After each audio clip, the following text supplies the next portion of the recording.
Hello everyone, this is Teacher Michelle and welcome to another episode of Unang Math. In this episode, I will be covering this lesson about the number of solutions and graphs of system of linear equations. The graphs of system of linear equations depend on the number of solutions. Okay, let me explain and show this concept. We have here three pairs of system of linear equations. What we will do is we will graph each equation. Okay, in order to graph these equations easier, we have to transform or convert these equations into slope-intercept form. Okay, let's start with the first pair.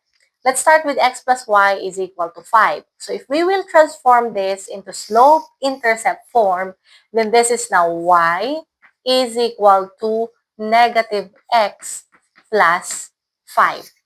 Okay, what about x minus y is equal to 3? So we have negative y is equal to negative x plus 3. We will be dividing both sides by negative 1. So this is now y is equal to x minus 3. So we have y is equal to negative x plus 5 and y is equal to x minus 3. So both equations now are in slope-intercept form. So we can now graph easier. Okay, let's start with y is equal to negative x plus 5. So 5 is our y-intercept. So the coordinates are 0, 5. Solve this point. What about the x-intercept? So if this is 0, move negative x on the other side. So x is equal to 5. So the x-intercept is 5. So the coordinates are 5, 0. So this point.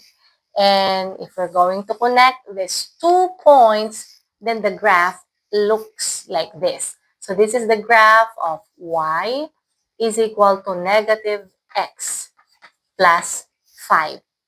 Okay, how about the graph of y is equal to x minus 3? So negative 3 is our y-intercept. So the coordinates are 0, negative 3, so this point. What about the x-intercept? So if we will move this on the other side, negative x is equal to negative 3, so that means x is 3, or the x-intercept is 3. So 3, 0 are the coordinates, so this point. And if we're going to graph, this is the graph of y is equal to x minus 3. By looking at these two graphs, we can see that these graphs intersect or meet at this point, and this is 4, 1, or the coordinates are 4, 1. So this is the intersection or the solution to this system of linear equations. Okay, moving on to the next pair, we have here x plus y is equal to 4 and x plus y is equal to 3. So transforming this into slope-intercept form, we now have y is equal to negative x plus 4. Okay, we have here y is equal to negative x plus 3. Let's graph these equations. Okay, in the first equation, y is equal to negative x plus 4, y-intercept is 4. So the coordinates are 0, 4. So this point. What about the x-intercept? So it means x-intercept is 4. So 4, 0 are the coordinates, this point. And if we're going to graph, okay, this is now, okay, the graph of y is equal to negative x plus 4. Okay, how about y is equal to negative x plus 3? So 3 is our y-intercept. So 0, 3 are the coordinates, so this point. What about x-intercept? So x-intercept is 3. So we have 0 or 3, 0. So this point. And if we're going to graph, this is now the graph of y is equal to negative x plus 3. Okay, by looking at these two graphs, we can see that these graphs are parallel graphs. These two straight lines are parallel. And if you are going to check the equations, parallel because we have the same slopes. Okay, let's move on to our third pair of equations. So we have x plus y is equal to 2 and 2x plus 2y is equal to 4. Transform this into y-intercept or intercept form, slope-intercept form.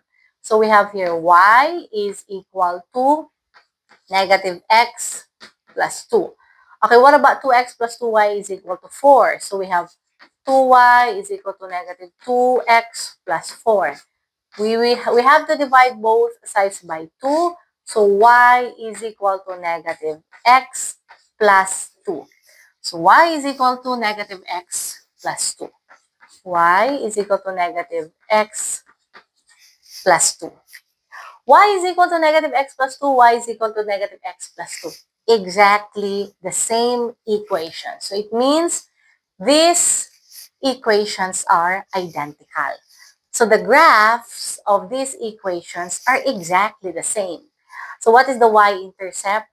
2, this point. What about the x-intercept? 2, this point. So this is the graph. Okay, what about the graph of y is equal to negative x plus 2?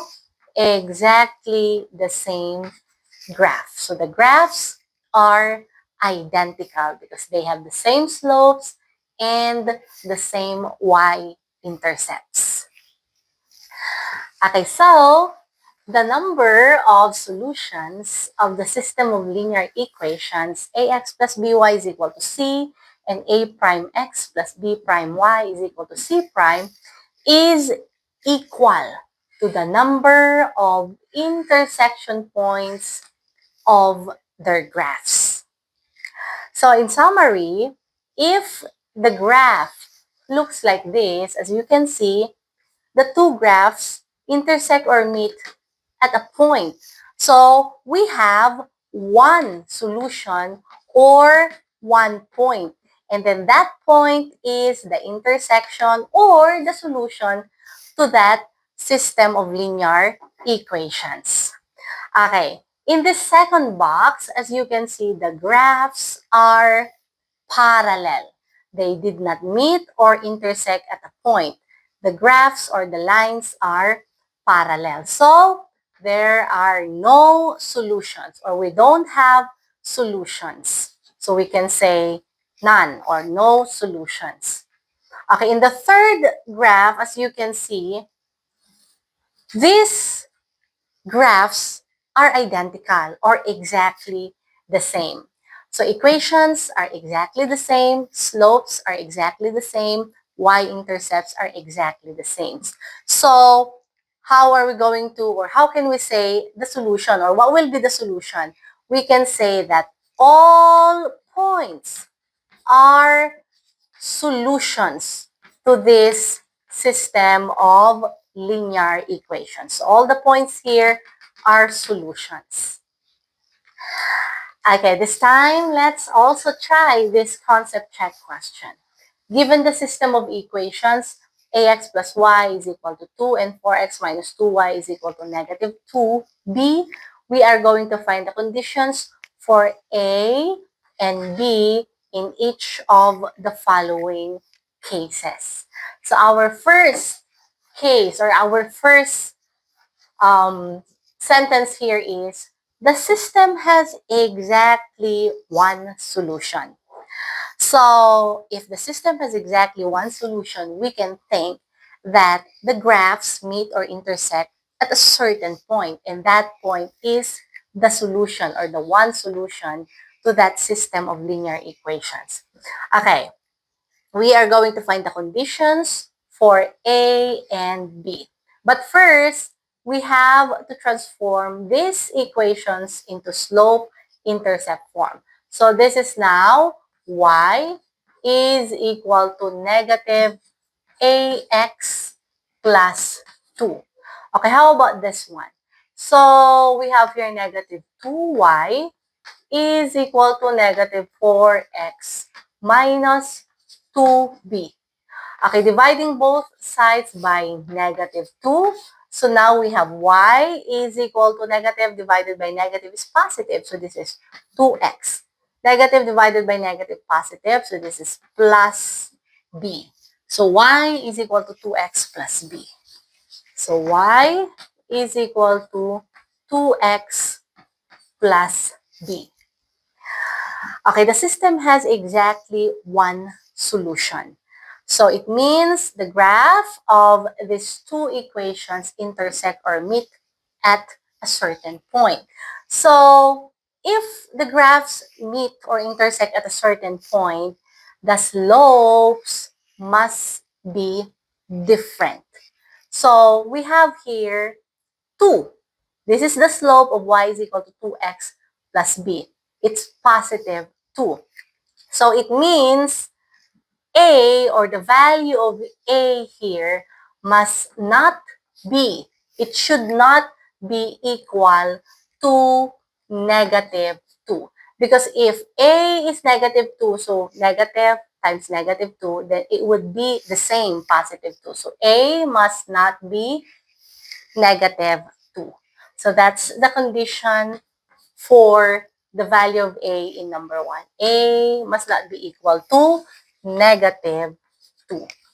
Okay, what about number 2?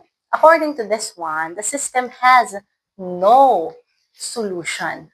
So, if the system has no solution, we can think that the graphs are parallel. They did not meet or intersect at a certain point.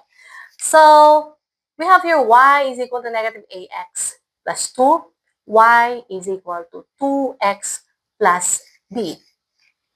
If the graphs has no solution, that means the slopes are exactly the same. And y-intercept are different. So what will be the condition for A and B in this case? So if this is 2, then that means A must be equal to negative 2 because negative times negative 2 is positive 2. They must be the same, or the slopes must be the same. So A must be negative 2. Okay, how about B? Okay, y-intercepts must be different. So B must not be equal to 2. Because if it's equal to 2, then they're the same, or y-intercepts are already the same. So y-intercepts must not be the same. So it should not be equal to 2. So that would be the condition for number 2. Okay, now let's go to number 3. The system has infinitely many solutions. If infinitely many solutions, that means the graphs are exactly the same. The equations are exactly the same. So this is negative a x plus 2. This is 2x plus b. Slopes must be the same, and our y-intercepts must be the same. So here, a, okay, must be equal to negative 2 because negative 2 times negative is positive. So a must be negative 2. Okay, what about b? B must be equal to positive 2 because this is 2. So exactly the same equations.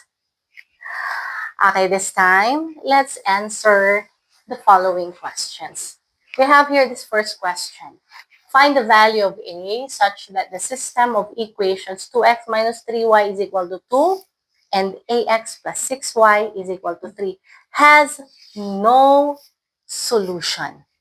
So we can think that if system of linear equations has no solution, it means the graphs are parallel.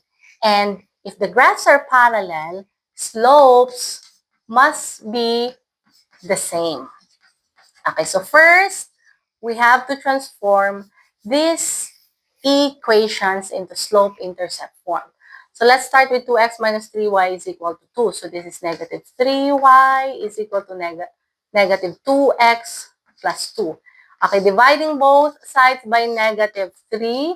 So we now have y is equal to 2 over 3x, okay, minus 2 over 3. So, y is equal to 2 over 3x minus 2 over 3. Okay, what about ax plus 6y is equal to 3? So we have here 6y is equal to negative ax plus 3. Okay, divide both sides by 6. Then we now have y is equal to negative ax over 6. Okay, plus 3 over 6 can be simplified to 1 half. So we have y is equal to negative ax over 6 plus 1 half. So the graphs of this system of linear equations has no solution, meaning the graphs are parallel. So if it's parallel, slopes must be the same. So we have here 2 over 3. This must be equal to negative a over 6.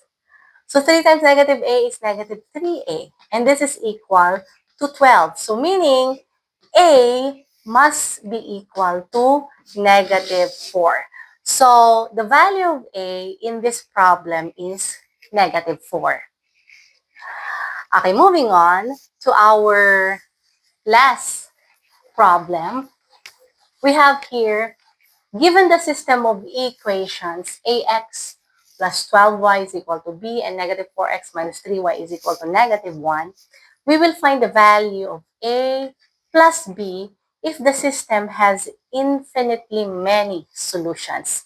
Okay, from the word infinitely many solutions, that means the graphs of this system of linear equations are exactly the same or identical. So to find the value of a plus b, first, we have to transform these equations into slope-intercept form. So we have here 12y is equal to negative ax plus b. Dividing both sides by 12, so we now have y is equal to negative ax over 12 plus b over 12. So y is equal to negative ax over 12, okay, plus b over 12. Okay, what about negative 4x minus 3y is equal to negative 1? Let's transform this also into slope-intercept form. So negative 3y is equal to 4x minus 1. Dividing both sides by negative 3, so we now have y is equal to negative 4x over 3 plus 1 over 3. So y is equal to negative 4x over 3 plus 1/3. Okay, so we have to find the value of a and the value of b, so we can find the value of a plus b. Since this system of linear equations has infinitely many solutions, the slopes and y-intercepts must be the same. So first, let's get negative a. This is slope over 12. Okay, this must be equal to negative 4 over 3. So we have here negative 3a is equal to negative 48. So it means a is 16 because 16 times negative 3 is negative 48. So the value of a is 16. Okay, now, what about the value of b? So we can find the value of b by solving b over 12. These are the y-intercepts, and this is equal to 1 over 3. So this is 3b is equal to 12. So that means b is equal to 4. So the value of b is 4. So a plus b, we have here 16 plus 4. Then the answer is 20.